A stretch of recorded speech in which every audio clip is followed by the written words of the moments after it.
Vigencia, desde 1974 informando y acompañándonos. Vigencia, periodismo sin ficción. Vamos a cambiar de tema, nos vamos a comunicar con Lucas Arias, es especialista en inteligencia artificial de la UTN, Universidad Tecnológica Nacional, y además él representa al GIAR. GIAR es el grupo artificial y robótica de la UTN, creo que así es, y si no se lo vamos a preguntar a Lucas que nos diga bien correctamente cómo es la sigla. Bueno, ¿qué tal, Lucas? Bienvenido, muy buenas tardes, ¿cómo estás?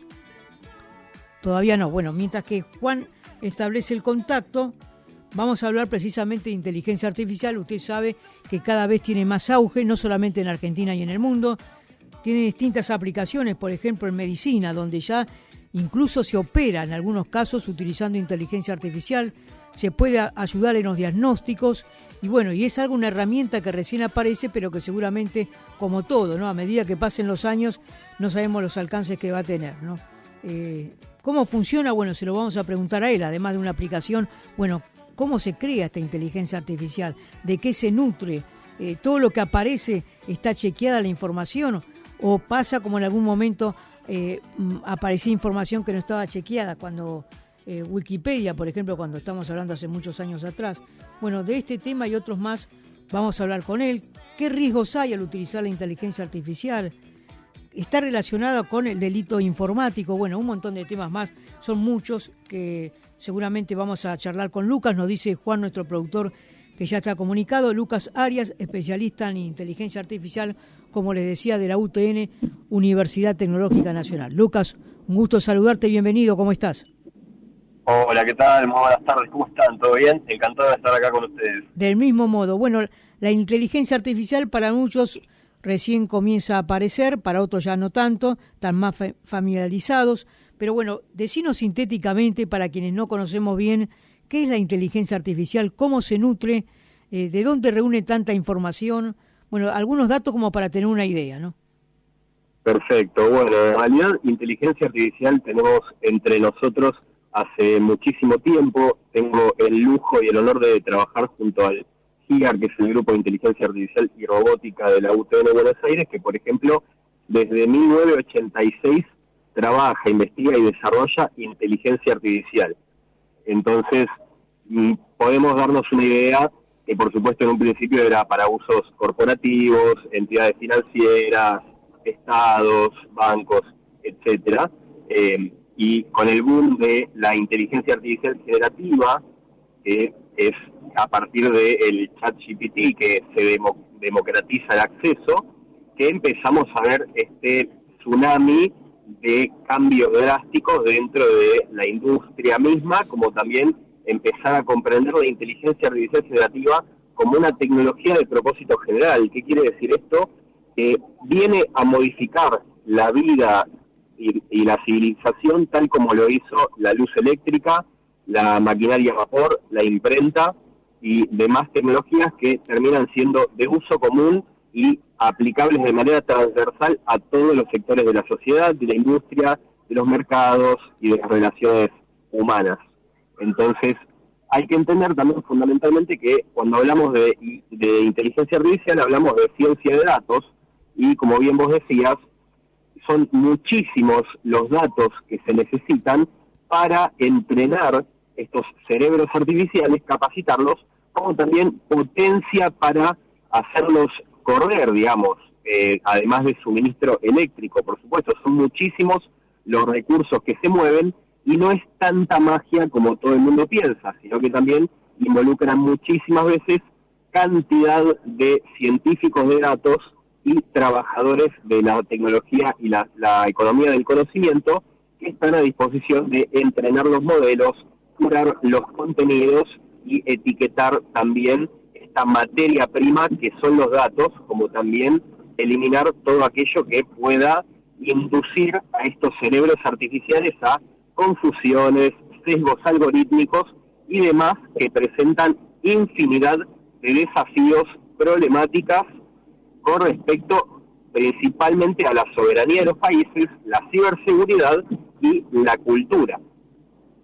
Lucas, hay riesgo de que esa información que uno adquiere a través del chat, por ejemplo, no esté chequeada? ¿Qué grado de información veraz tiene? Por supuesto que hay riesgos, existen. Justamente uno de los tantos es, por supuesto, que el chat está famoso, como muchos modelos hay dentro del mercado hoy en día, de la oferta. Son modelos que normalmente cuando están preparados para la redacción es en aquello en lo que se especializan. En todo lo demás suelen preferir el contenido semánticamente correcto. Hablando mal y pronto, prefieren chamullarte muchas veces a costa de no tener que decir no lo sé o no lo entiendo o no tengo la información adecuada. Entonces siempre es importante hoy más que nunca contar, sobre todo desde la educación y desde el Estado, que tiene que priorizar que la sociedad esté ayornada con estas tecnologías, que se entrene, se capacite a la sociedad en lo que se denomina alfabetización mediática e informacional, que es este kit de herramientas para que uno pueda discernir ante estos sistemas informáticos qué es cierto, qué no es cierto, qué es peligroso y qué es efectivamente un dato concreto, ¿no? Eso se adquiere a través de una capacitación, ¿no? Por supuesto. Correcto. ¿Qué riesgo hay, porque esto está en plena evolución, qué riesgo hay que en algún momento pueda reemplazar al humano? ¿O esto es más de ciencia ficción? Bueno, se habla muchísimo de la inteligencia artificial reemplazando y abaratando costos, principalmente porque es algo que fácilmente genera una polarización, genera un sentimiento de miedo, de pánico ante lo desconocido y lo que se avecina, pero la realidad, como decía antes, es que si bien muchos trabajos más bien se potencia al individuo, por lo tanto es más eficiente y tiene más impacto, por supuesto esto está ligado también a la capacidad de los seres humanos que aprovechan la inteligencia artificial y de las organizaciones que aprenden a implementarla de manera eficiente. Primero, esta cuestión de que el 90% de los directores ejecutivos en el mundo hoy en día entienden claramente que el camino es implementar inteligencia artificial. Pero, al mismo tiempo, más del 70% está fallando en la transformación adecuada y en encontrar un modelo de negocios adecuado a estos nuevos tiempos. Y además de que con la velocidad en la que va todo y que acelera otras industrias que tienen que ver, justamente, valga la redundancia, con la cuarta revolución industrial, se generan infinidad de oportunidades, de nuevos negocios, nuevos rubros, nuevos mercados y, por supuesto, nuevos empleos. Lucas, también se está aplicando y con bastante éxito en la medicina, ¿no? Sí, por supuesto. Es más, hoy en día se rumorea el hecho de que en pocos años vamos a alcanzar una nueva franja de longevidad etaria, ¿no? Como que de repente el promedio del ser humano va a empezar a ser hasta el promedio de vida hasta los 100 y pico de años. Correcto. En Albania hace pocos días se nombró una ministra que es precisamente una ministra a través de la inteligencia artificial.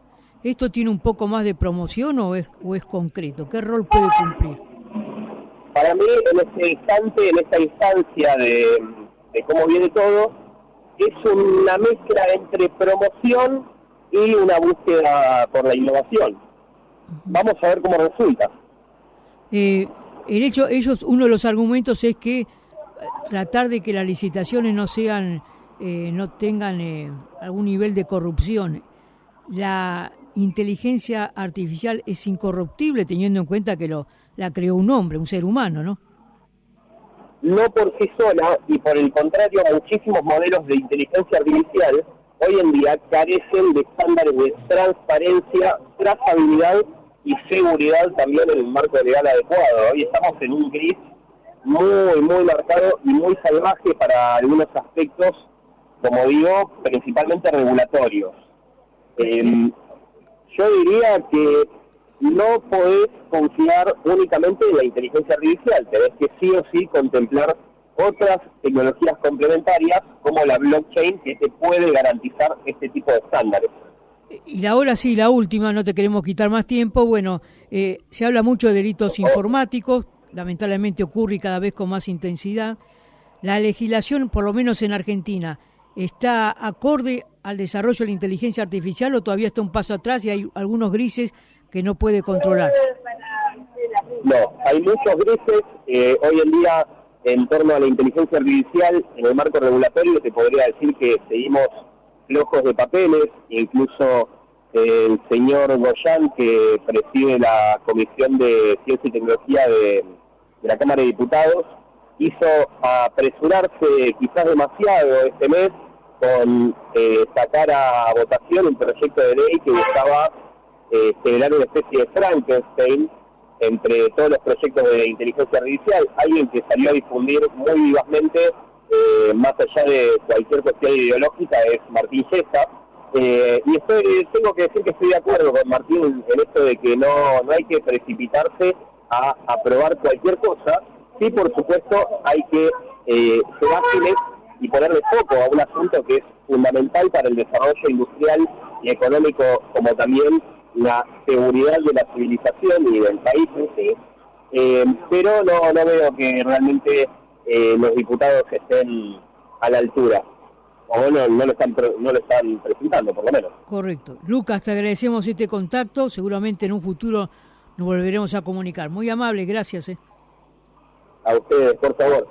Hasta luego. Lucas Arias, especialista en inteligencia artificial de la UTN, integra el grupo de inteligencia artificial robótica de la Universidad Nacional Tecnológica.